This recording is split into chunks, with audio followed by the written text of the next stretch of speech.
welcome to another episode of the JK Show. I am your host, Jeff, alongside Fat Boy Kenny. That was mean. Well, don't be so fat, fat boy. You stop being fat, fat boy. That was rude. You can get off my show, asshole. I quit. Alright, so tonight we have a full docket for you guys. We want to discuss the recent trades in the SBF. We want to talk about some big games from week 1. And we also want to bring up the Stallions fire sale. You heard it right, folks. Stay tuned till the end of the video, because we're going to talk to you about the Stallions fire sale. We're going to give you a breakdown of each Stallions player, and we are going to try to convince you to trade for them. Are you ready, fat boy? I'm ready, fat boy. Alright, here we go. First, we're going to start out with recent trades, and probably the best trade out there was Red Rock grabbing a hold of Shane Kerrigan. So we're going to show you Shane Kerrigan a little bit so we can really evaluate him. So I'll let you evaluate him while I bring him up. Yeah, Shane Kerrigan, they managed to grab him in a first of this year was the only thing that it cost them. For this 99 A in pretty much every category, 6'6" shooting guard. Or at least they have him playing as shooting guard. Yeah, he's actually a power forward, but as you saw there, his grades, he's got an A in literally everything. He's got badges for inside scoring. He's got badges for outside scoring. He's got Hall of Fame ankle breaker as a power forward. That's crazy. Can pretty much play anywhere between the 2 and the 4. Hall of Fame lightning reflexes. Hall of Fame moving truck. Hall of Fame post-move lockdown, so he's good against the bigger guys. Look at those Hall of Fame rebounding badges. Yeah, and the thing about Kerrigan is that when he played for both Magic City and when he played for the Assassins, is he was a fast break guy for Magic City, and he was a role player for the Assassins, but he's so uber talented. So the real question going in is, if he's put in a starting role, is he going to be able to contribute like the 99 starter that he is? And if he is, then he's way worth that first round pick. But if not, you have to wonder where they go from there, because that's a lot of capital to put in for a player. Absolutely. As we take a look now at the minutes for Red Rock, as you can see, they go 10 deep, and Shane Kerrigan is definitely an absolute monster pickup for them, as he adds offense, he adds defense, he adds everything that these guys need. So I think all in all, it was a great trade. I probably grade this trade A+ Red Rock side. I grade it probably a B- A-Town side. If you look at A-Town's team now without Shane Kerrigan, let's go ahead and evaluate that one. Yeah, just on paper, it might not look like that good of a trade, but with how deep the Assassins are, it's hard not to evaluate it as a good trade, getting a first-rounder out of a role player. Yeah, by getting rid of Shane Kerrigan, who was on the bench, Shane Kerrigan, absolutely the best bench player for A-Town, but with him being on the bench, you weren't able to get Crawford, Waters, Simon, the minutes that you really need in order to evaluate them. So by making this move, they freed up some minutes to see their other guys play some more games. And you got a first-round pick out of it. Yep, so if Simon, Waters, Crawford, if they don't pan out, they don't play as well as they have been so far at the beginning of the season, you can use that first-round pick as trade capita, or you can go ahead and select somebody in next year's draft. And with especially how good these rookies have been for the Assassins so far, especially with the emergence of Waters, you have to wonder if you can't get a potential replacement for Kerrigan with that first-round pick, doing the same thing he was doing. So now we're going to go ahead and we're going to break down the Boyd Dawkins trade. Go ahead and give us an eval of Boyd Dawkins' play style, game history. Go ahead and tell the people what Boyd Dawkins does. Well, Boyd Dawkins is a pass-first defender who can score. He's generally not going to be the kind of guy who's like a Travis Price or a Levi McNeil who can pass, but basically just wants to go attack the rim or score in any way they can. He wants to pass the ball, and he is a very active and very good defender. And he managed to get traded to the Stallions for a second-round pick. Now that is some really good value. You definitely have to say that was a good trade for if that's what you're looking for. Yeah, you see that Hall of Fame pickpocket there? He's a really underrated defender. I think absolutely good trade for the Stallions. Stallions are a team that are struggling to find their place in the SBF. As we go ahead now, we break down their new rotation. As you see, Dawkins right now slotted in at that 17-minute per game mark. Obviously, that could go up depending on how well he performs. Stallions now have 2 point guards coming off the bench. Lonnie Forbes kind of a bigger shooting guard, though, so he'll play that 3 position. Definitely. So there you go. Those are the 2 trades. I don't think we're missing any other ones, are we? Nope, I don't think there were any other confirmed trades. They were all just rumors for the rest. Yep, so those are your 2 big trades in the SBF this week. We're going to go ahead and we're going to move on to big games. The first game that we have to talk about would be the Motown Ballers. They got their first W. Unfortunately, it came after a loss. You see, they lost to the Stars here. It was a really close game, but the Stars just pulled away in the 4th quarter. Jason Kim showed everybody why he was drafted so highly. Yuri Kasparov is playing really, really well. Shot 8 for 10, 80%. That's fantastic. As you look at the Ballers side of things, Garrison Fleming has been absolutely great off the bench. Coming into this game, he was set at 10 minutes, so he really didn't play a whole lot. But as you can see, in 10 minutes, he put up 17 points. The man was scoring from mid-range. He was scoring from 3. He was laying it in. He was dunking. He was fantastic. But I'm going to let you go ahead and break down Jawan Quinn's disappointing game here. Now, Jawan Quinn, it was really surprising to see. You saw a lot of movement and the ball being brought up by Taylor. I mean, Taylor is a point forward through and through. But we didn't see that kind of play from Quinn. We didn't see him give up the ball like he was. We didn't see him not take it up. And because of that, he took a lack of shots and never got going, which is why you saw only 2 field goals made and a couple of free throws. And I mean, he wasn't doing bad defensively, and he got a couple of boards and a couple of assists, but it was just not the offense that you thought that they were building their team around. You thought going into this that their game plan is build around Jawan Quinn, and it didn't look like that was their game plan going into their first game, and you can tell that they made adjustments going into their game against the Stallions. And now we have here the second game for the Ballers. This was the game of the week. The Motown Ballers came in, and as you can see, all 4 quarters they won. The 4th quarter they lost by 5 points, but hey, they were ahead by so much it really didn't matter. Jawan Quinn, you saw the evolution. He started the game off quiet again, but in the 2nd quarter, Jawan Quinn just started taking the ball to the rack. So I truly believe this was an evolution game for Quinn. Leonard Taylor proved again that he's a great point forward with those 5 assists.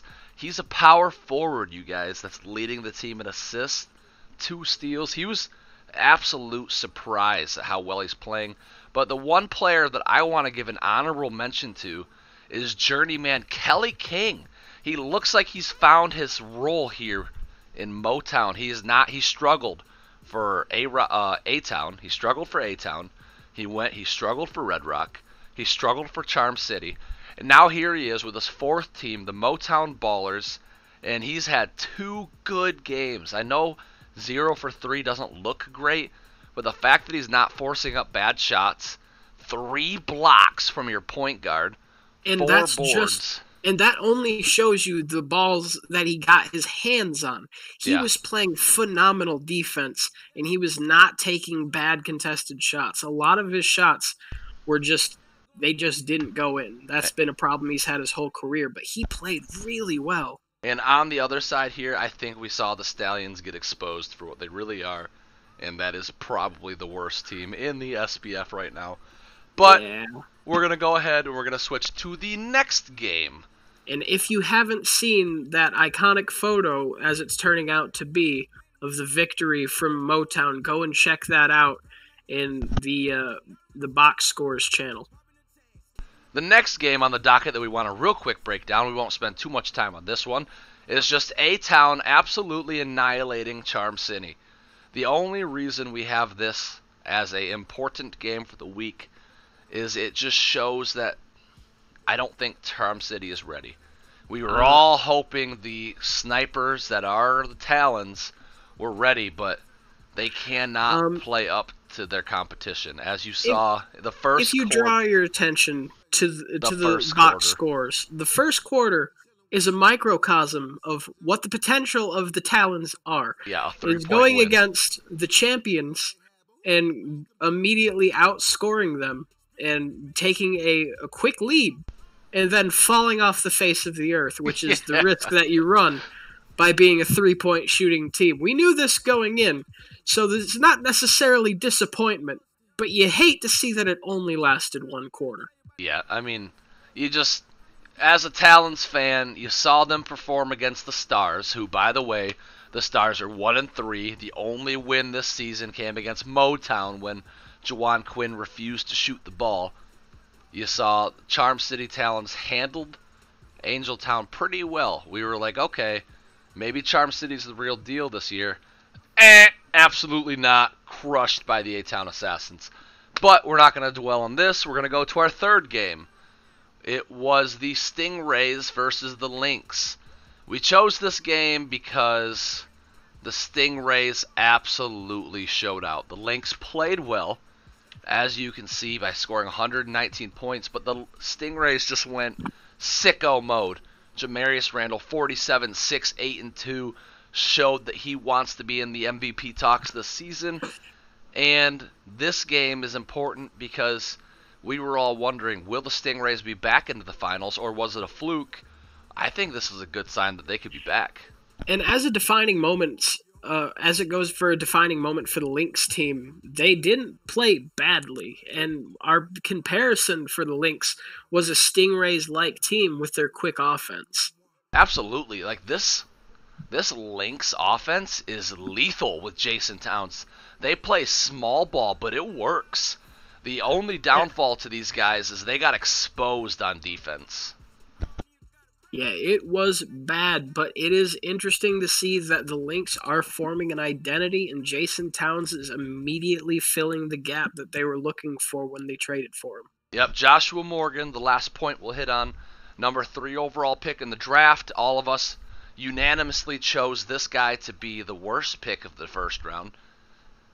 He went with 16 boards, 2 steals, 2 blocks.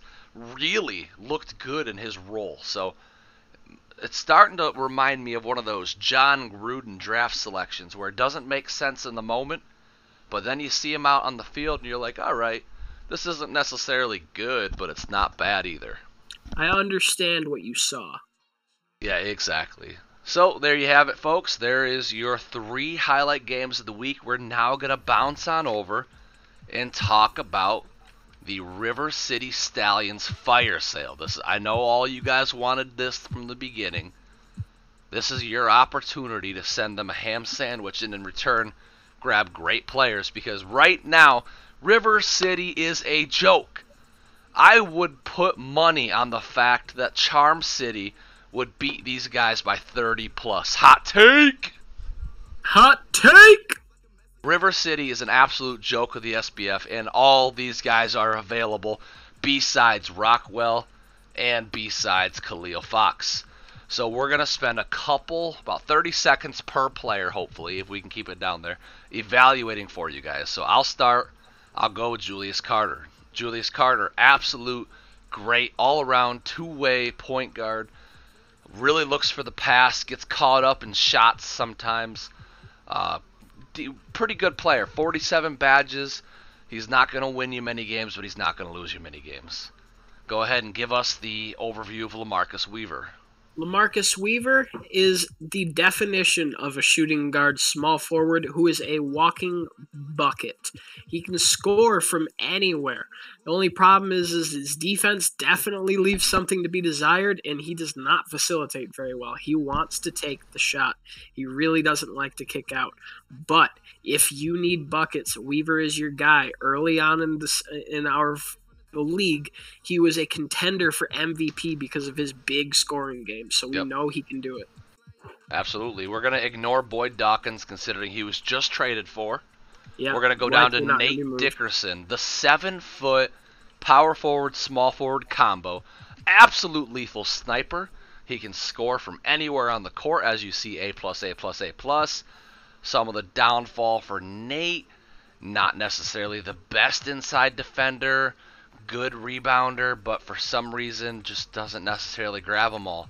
He leaves something to be desired down low, but he will absolutely frustrate you on offense.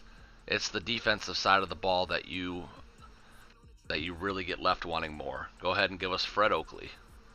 Frederick Oakley is one of his newer players, really talked about during the draft process. A lot of discussion about where he would go. He is really good at scoring inside. He has a mid-range game, but he does not play defense. His inside D and perimeter D are both C-minuses. He's a better playmaker considering what he is, but he can rebound and attack the paint. As you can see, we're seeing a pattern here with River City in not playing defense. Yeah. So their next player, Luke Boyd, rookie, we're going to go ahead and skip him, assuming that Duck is not trying to trade rookies, but most likely not. Khalil Fox, untouchable. So we will drop down to Lonnie Forbes, who really came alive in the playoffs last season.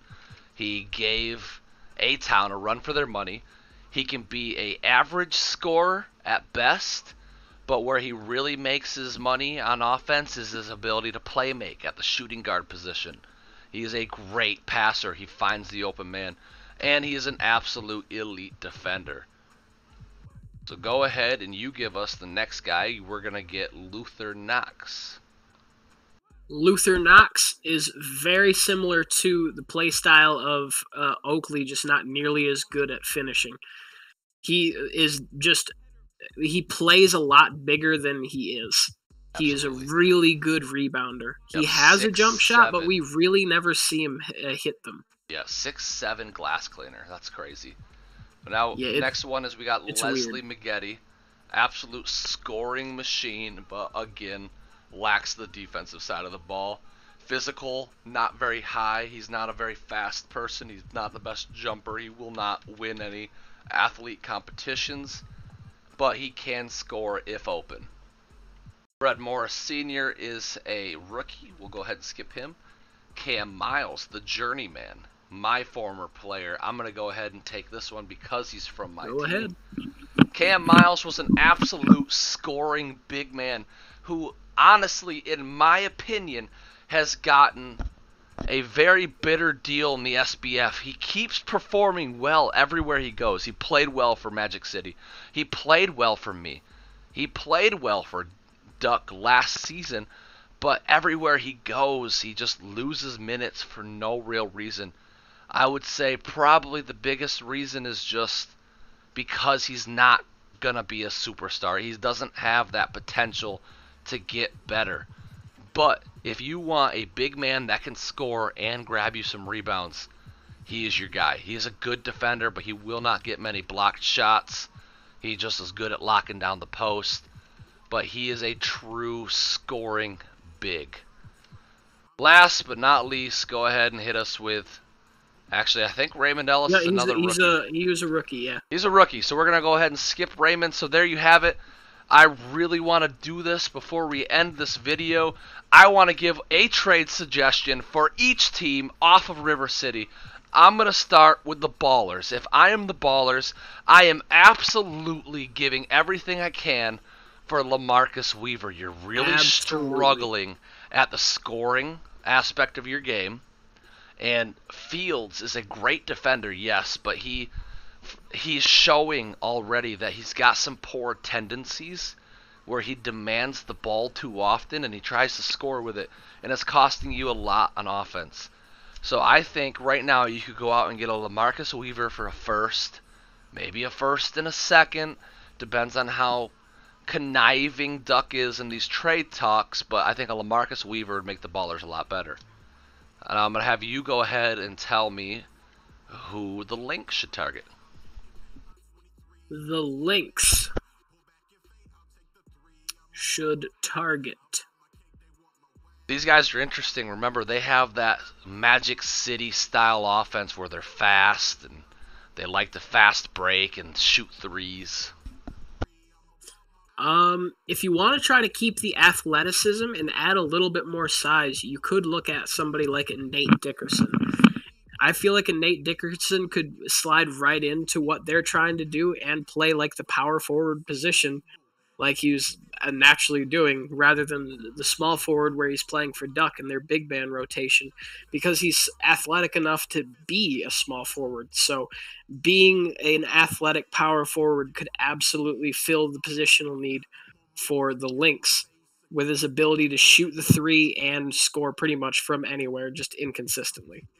And the last person that I am going to suggest for, I am going to look at Red Rock only because if I'm Red Rock, I think that I might be able to win this year, and I could probably get a Luther Knox or a Cam Miles to come in off the bench and score for me for really cheap. And when I say really cheap, I mean like maybe a next year's second round pick.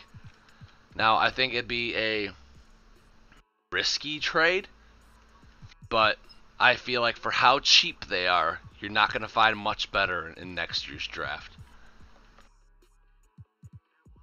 So, there you have it, folks. Before we go, we have one more announcement that we are going to be having.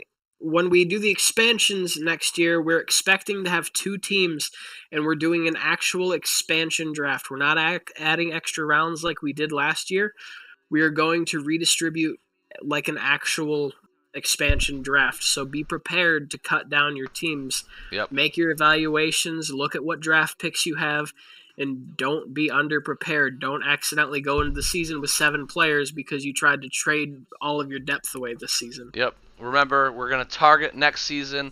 Every team will have about 9 players. That's going to be our target.